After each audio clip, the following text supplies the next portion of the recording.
حضور سید عالم صلی اللہ علیہ وسلم بیٹھے تھے تو حضور نے فرمایا شراب یہ نشہ یہ برائیوں کی ماں ہے. اور پھر حضور نے ایک مثال بیان فرمائی. نبی رحمت علیہ السلام نے فرمایا بنی اسرائیل کا ایک واقعہ ہے. ایک خوبصورت جوان تھا تو ایک عورت کا دل آ گیا اس پر. یہ یاد رکھ لیں ہم لڑکوں کو منع کرتے رہتے ہیں لیکن ہمیں گھر کی بچیوں پر بھی توجہ دینی ہوگی, ہمیں ان کے فون پر بھی نگرانی کرنی ہوگی. عورت کا دل آ گیا تو نبی پاک علیہ الصلوۃ والسلام فرماتے اس نے کوئی بہانہ لگایا, کسی کو کہا کہ اس نوجوان کو بلا کے لاؤ, اس کو کہو کہ ہم نے کوئی گواہی لینی ہے تجھ سے. وہ نوجوان آیا, ایک کمرے میں داخل ہوا تو اگلے کمرے میں لے گئے, وہاں داخل ہوا تو اس سے اگلے کمرے میں لے گئی, وہ داخل ہوا تو اسی طرح 7 مکفل کمروں میں لے گئی. میرے کریم رسول میرے محبوب پاک علیہ السلام فرماتے ہیں, صحابہ کو سمجھا رہے ہیں میٹھے لب و لہجے میں, فرماتے ہیں جب سب سے پچھلے کمرے میں لے گئی تو ایک لڑکا بندھا ہوا تھا وہاں رسیوں سے, شراب کا پیالہ پڑا ہوا تھا. اور بی بی کہنے لگی کوئی گواہی شواہی نہیں لینی, تجھے اس لیے بلایا ہے کہ تیرے اوپر دل آ گیا ہے, اب میرے ساتھ منہ کالا کر. تو وہ جوان کہنے لگا نہیں, میں نے اپنے نفس کو پاک رکھا ہوا ہے, میری نظر بھی پاک ہے, دل بھی پاک ہے, اور اس کی برکت یہ ہے کہ رب نے میری روح کو بھی پاک رکھا ہوا ہے, تو میں یہ حرکت نہیں کر سکتا. پاک لوگ پلید کاموں کی جانب توجہ نہیں کرتے, میں یہ حرکت نہیں کر سکتا. کہنے لگی چل پھر اس کو قتل کر, اس کو میں نے باندھا ہوا. اس نے کہا میں قتل کیوں کروں, میری کیا دشمنی ہے. کہا پھر شراب پیو, کہا میں شراب بھی نہیں پیتا. تو کہنے لگی اب تو میں نے تجھے اپنے چنگل میں پھانس لیا ہے, اب تو یہاں سے بچ کے جا نہیں سکتا, اور اگر تو باہر جائے گا تو میں شور کروں گی, لوگ جمع کروں گی, اس نے میری عزت آبرو پہ ہاتھ ڈالا ہے, تو بچ تو نہیں سکتا, ایک کام تو کرنا پڑے گا.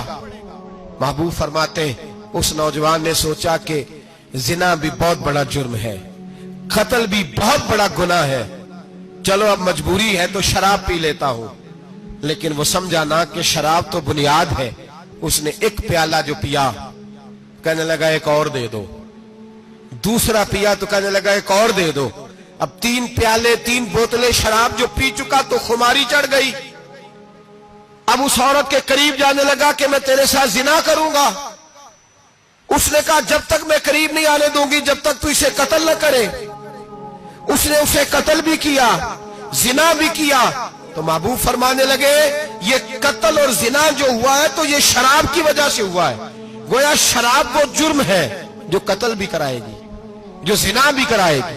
اور اگر آپ نشئی کو دیکھیں, اگر آپ شرابی کو دیکھیں تو کیا وہ ڈکیتیاں نہیں کرتا پھرتا, وہ چوریاں نہیں کرتا, وہ اپنی ہی ماں کا زیور نہیں بیچ آتا, وہ اپنی ہی بہن کا پڑا ہوا جہیز نہیں بیچ آتا, وہ اپنے ہی گھر میں ڈاکے نہیں ڈالتا, وہ اللہ کے گھر مسجد میں آ کر کے چوری نہیں کرتا. وہ صرف اس لیے کرتا ہے کہ یہ نشہ, یہ شراب یہ ماں ہے گناہوں کی, یہ جڑ ہے. ملت کے لوگوں یاد رکھو اس امت اس پاکستان کے ساتھ جہاں بہت سارے ظلم ہوئے وہاں بڑا ظلم یہ ہے کہ بہت بڑا طبقہ جوانوں کا نشے کا عادی ہے. وہ نشہ انہیں عشق مجازی اور عورتوں کے عشق کی جانب لا رہا ہے.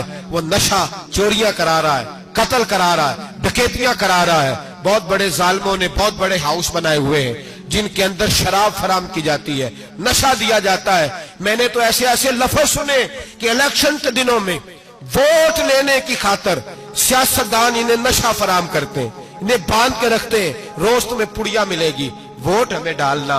اتنا ظلم, اتنی زیادتی, اتنا جبر, ایک انسان کے ساتھ کھیلنا. لوٹ آؤ, پکڑو ان کا دامن, اپنے گھروں کو بچاؤ, اپنے دوستوں کو بچاؤ. جاگو جاگو امت کے لوگوں جاگو, میرے نبی پاک صلی اللہ علیہ وسلم کے کلمہ گو لوگوں کو بچاؤ.